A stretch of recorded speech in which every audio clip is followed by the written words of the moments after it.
خلينا ماشي دونك هنا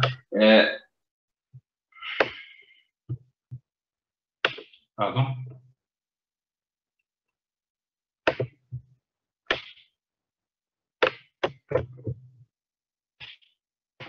on va traiter mais sur la relation fondamentale de la dynamique, on va la traiter théorème de moment cinétique.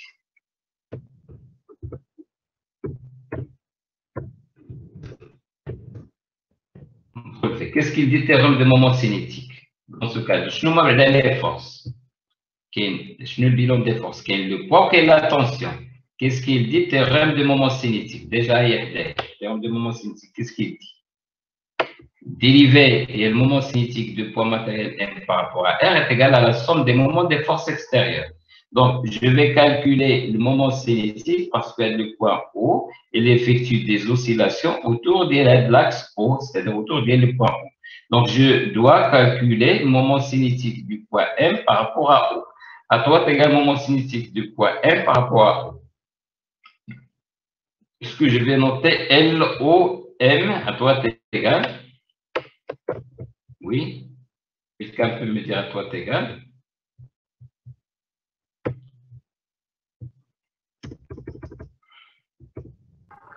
OM vectoriel M.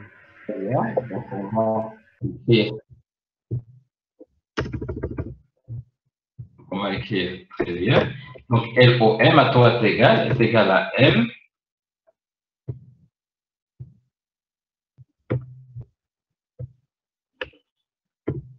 M, OM vectoriel, tout simplement, OM vectoriel.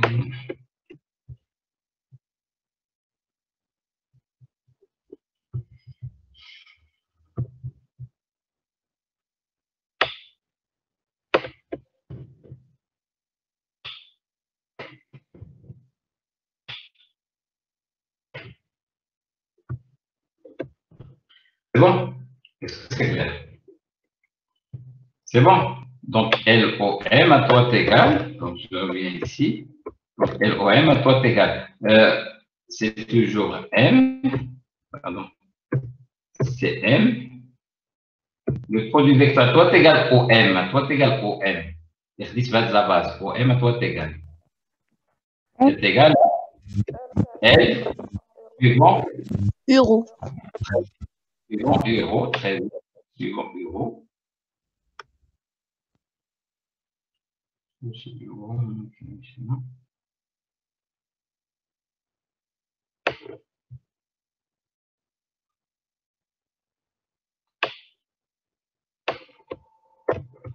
نسمع UR, d'accord, la euro, نسمع euro. بحال euro la UR, donc نجي.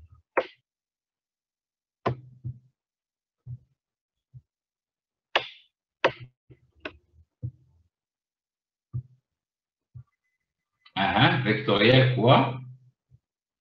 Vectoriel la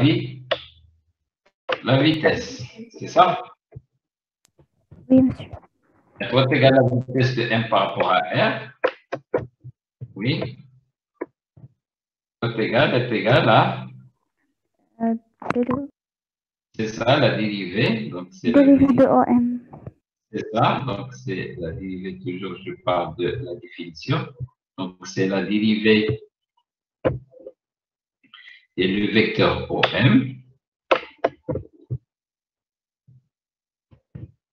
Le vecteur OM sur dt, c'est toujours par rapport au repère R, c'est ça? Donc, par rapport au repère R.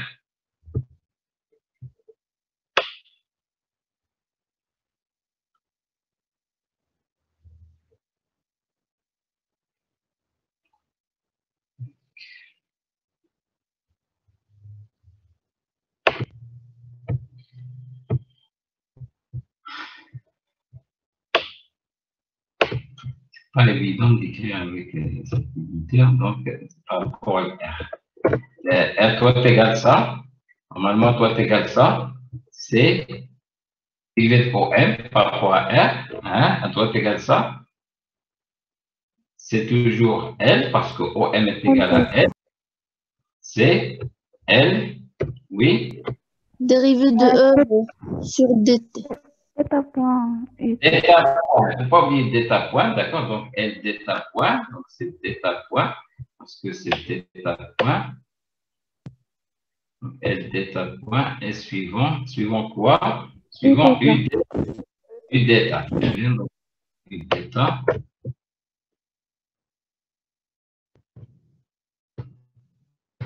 Bon. U delta.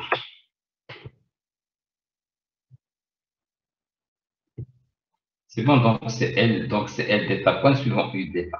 Donc maintenant, si je calcule L ça, donc on a, je viens contrôle V, on a trouvé Vm à droite égale Vn, c'est L delta point suivant E delta. D'accord? C'est L delta point suivant E delta, contrôle V. Et à droite égale ça, à droite égale à M L au carré, c'est ça? Hein? M L au carré delta point. Est-ce qu'il y a des questions? L delta point.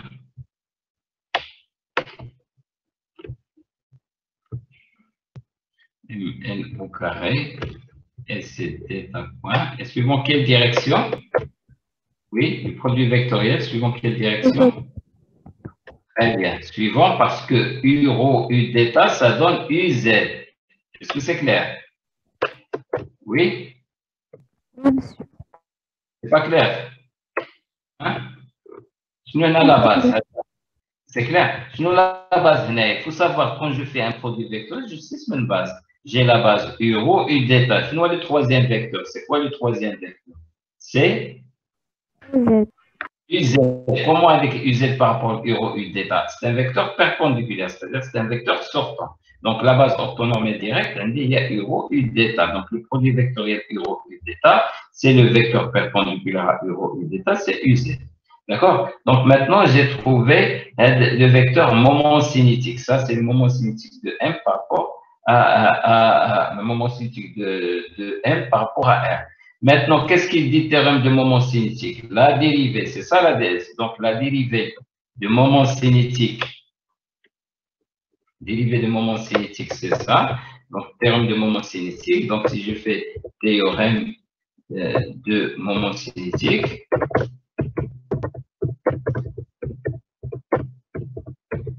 donc, qu'est-ce qu'il dit? Donc, j'ai dérivé de est égal à quoi?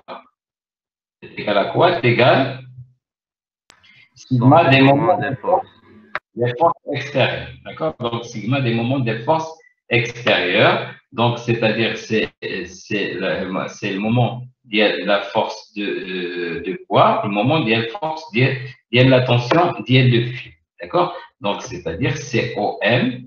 Donc, c'est OM. Normalement, c'est OM vectoriel P. Qui est égal, normalement, égal à OM vectoriel P.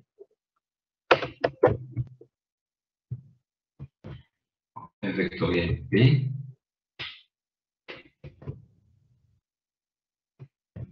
Ça, c'est le moment de P par rapport à O, plus OM. Vectoriel T. Très bien. M vectoriel T. Vectoriel T.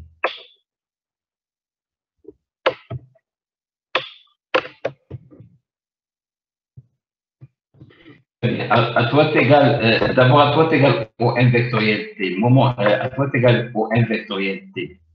Au M vectoriel 0. C'est normal que le moment de T est égal à 0. À de la force T, il ne travaille pas, non, il ne fait pas tourner un pendule simple. D'accord? Donc, T, le moment de T est égal à 0. Donc, il reste que le moment de P. Donc, P, il a combien de composantes? P, il a une composante suivant U rho. Donc, à toi, la composante de P, c'est mg cosinus de delta suivant U rho moins mg sinus de delta suivant U delta. C'est ça? Oui? Est-ce que c'est ça? Hein? D'accord? Donc, il reste, donc je calcule le moment de P par rapport à O, donc c'est OM vectoriel G, donc c'est L, OM, c'est L suivant ER, MG, donc P est là une composante suivante, donc c'est cosinus de delta, donc c'est cosinus de θ, c'est mg cosinus de θ suivant ER, et moins sinus de θ suivant Eθ. Donc, OM vectoriel G est égal à moins mg L sinus de θ suivant UZ. D'accord? Donc, j'ai trouvé le moment d'IL des forces extérieures est égal à ça, est égal à moins mg suivant UZ. Est égal à moins mg suivant UZ. Est-ce que c'est clair? Donc, est égal à moins mg suivant. Qu'est-ce qu'il faut maintenant que je calcule? Qu'est-ce qu'il faut calculer maintenant? Hein? Dérivée, hein? Il faut calculer dérivée de LO. Donc, c'est-à-dire à toi, on a trouvé à toi est égal à LO. LO, on a trouvé que LO, le moment cinétique du point M par rapport à R, d'accord? Donc, est égal à L au carré d'état suivant Z, d'accord? Donc, implique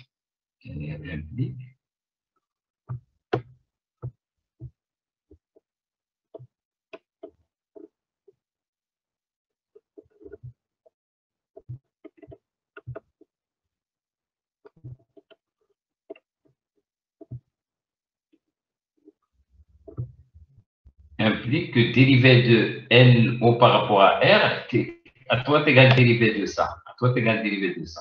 C'est ML au carré, M constante, L constante, d'état, dérivée d'état, c'est d'état de point, et suivant EZ. Donc, c'est ML au carré d'état de point suivant EZ. Donc, je peux dire que ça est dérivé de ça à toi est égal, d'après le théorème de moment cinétique, à toi est égal ça, dérivé de ça est égal à la somme des moments des forces extérieures qui est égale à moins mg, donc est égal à moins mg L sinus de θ. Donc, qu'est-ce que je peux déduire de ça? Donc, qu'est-ce que je peux déduire de ça, s'il vous plaît? Donc, je peux simplifier le M. Le EZ, donc j'ai ML d'état de point. Donc, M contrôle V. Donc, ça va simplifier le M avec le M. Le L, donc ça va, donc L au carré plus, donc G L sinus de θ. Contrôle V est égal à 0. Très bien. Donc, ou bien, donc je peux simplifier, donc c'est θ.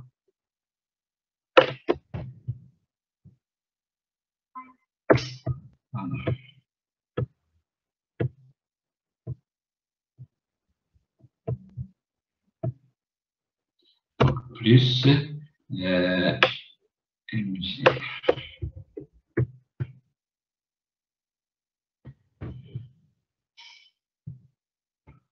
Contrôle V qui est égal à 0. Donc, je peux simplifier aussi par L.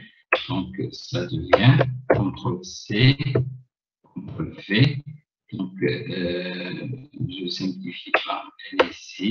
Donc, j'aurais M, je l'avais simplifié. Donc, je simplifie. Là, je mets.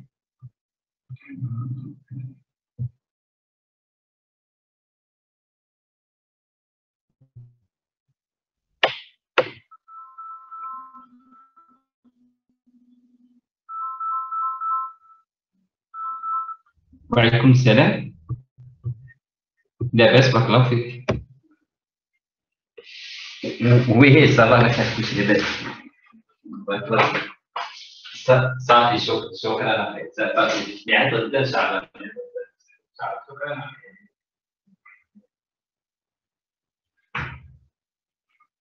Bon, je m'excuse.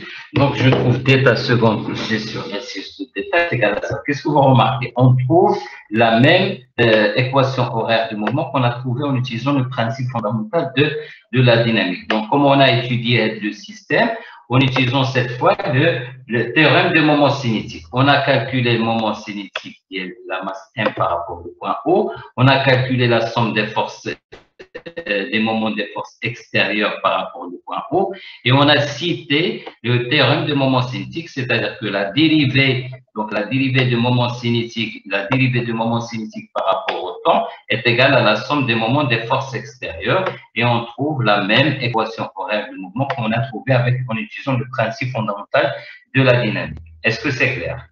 Donc on aura, donc maintenant, oui. de de EZ علاش ما درناهاش باش جينا ندير EZ, c'est un vecteur. EZ, mais c'est un vecteur. D'accord? EZ dérivé de EZ sont égal à 0. D'accord? Donc, EZ, c'est un vecteur qui fixe le repère R. Et le repère R, sinon, on va voir X ou Y au Z. Donc, EZ, le dérivé de EZ est égal à 0. D'accord? D'accord.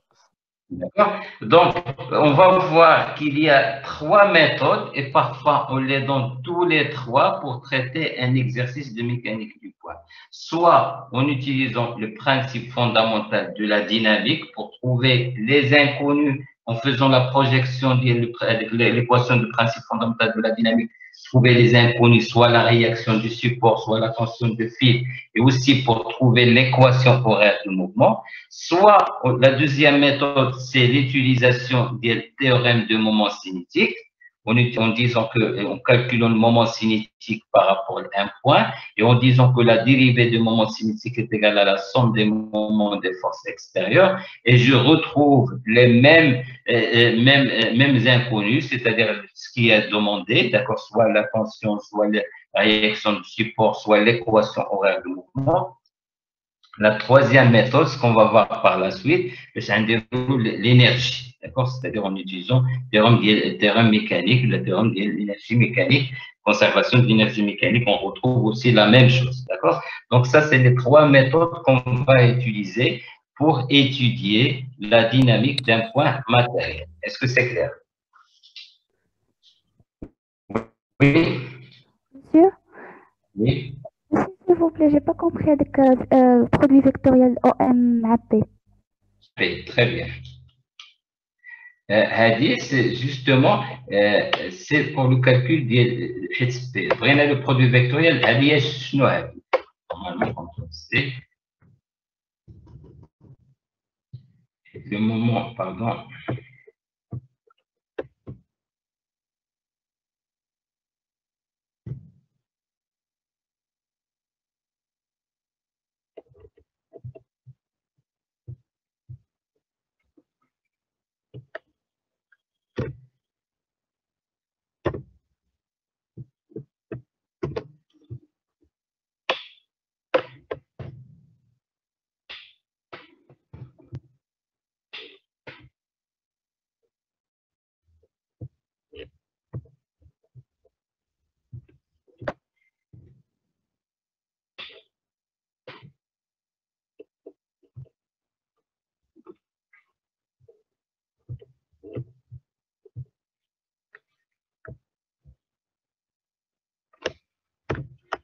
Ça, c'est quoi ça? OM vectoriel P, c'est quoi? C'est le moment de le vecteur P, il y a la force P, là où il y a le poids par rapport au point O. Je la définition du moment d'une force par rapport à un point O, c'est OM vectoriel P. Est-ce que c'est clair? C'est bon? Oui, monsieur. Ça, c'est la définition du moment d'une force par rapport à un point O. C'est OM vectoriel P. S'il s'agit de la réaction, c'est OM vectoriel R. Si la tension, c'est OM vectoriel P. Donc maintenant, il suffit de faire le produit vectoriel. Très simple. OM, comment il est dirigé OM? Donc je cherche les composantes OM. OM est égal à L suivant URO. C'est ça? Donc c'est L suivant URO. Donc voilà. Donc L suivant URO. Nous la R, tout simplement. URO, la R. Donc maintenant, contrôle C, vectoriel P.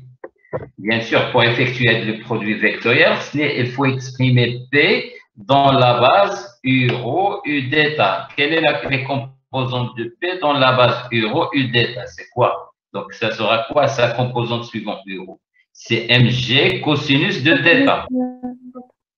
Au suivant U delta, c'est moins mg sinus de delta. C'est ça?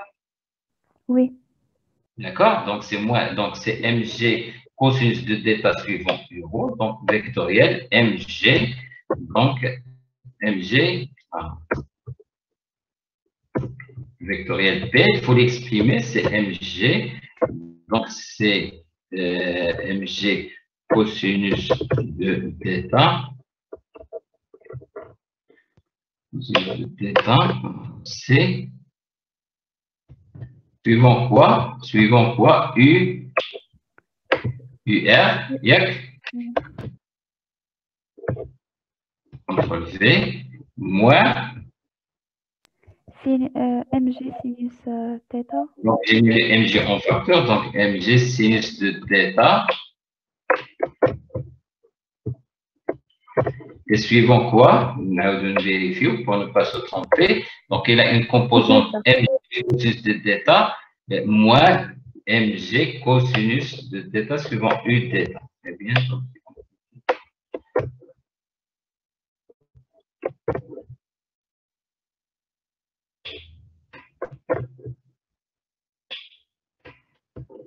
D'accord?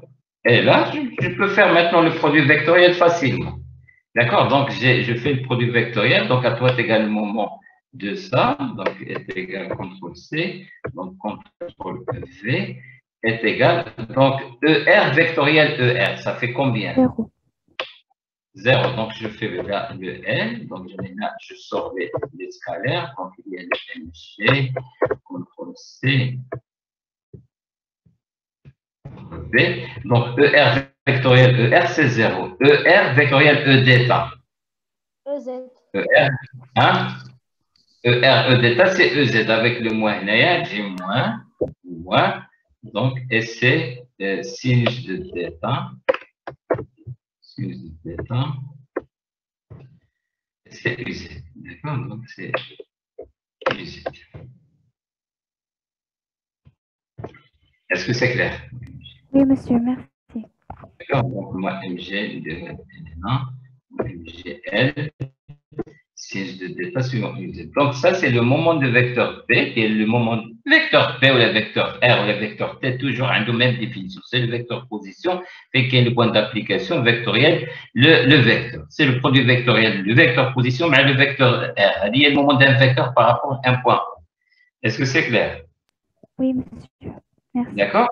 Donc, d'un côté, je calcule les moments des forces. De l'autre côté, je calcule la dérivée des moments cinétiques. Et donc, je dis théorème de moment cinétique. Donc, j'ai calculé le moment cinétique. Je peux calculer facilement sans dérivée parce que dérivée des moments cinétiques, ça doit être mn au carré d'état 2 fois EZ parce que EZ, elle est fixe. Donc, dérivée d'elle est égale à 0. Et je fais quantification en citant théorème de moment cinétique. C'est que la dérivée par rapport au temps des moments cinétiques est égale à la somme des forces extérieures. Et comme ça, donc je trouve la même équation que j'ai trouvée en utilisant le principe fondamental de la dynamique. Donc maintenant, un exercice de dynamique du poids. Donc on utilise soit le principe fondamental de la dynamique pour trouver les inconnus et pour trouver l'équation horaire du mouvement, soit en utilisant le théorème de moment cinétique. D'accord? Est-ce que c'est clair? Est-ce qu'il y a, donc jusqu'à maintenant, on a cité théorème de moment cinétique dans un référentiel galiléen. D'accord? On va voir qu'est-ce qu'il devient, ce théorème de moment cinétique, dans un référentiel non galiléen. Donc, on va continuer ça la prochaine fois. D'accord? Donc, ça, c'est l'objet donc, on va continuer ça pour la prochaine fois. Théorème de moment cinétique dans un référentiel non galiléen. Est-ce qu'il y a des questions? Oui? Est-ce qu'il y a des questions? Non, monsieur. Donc, s'il n'y a pas de questions, donc, je vous remercie.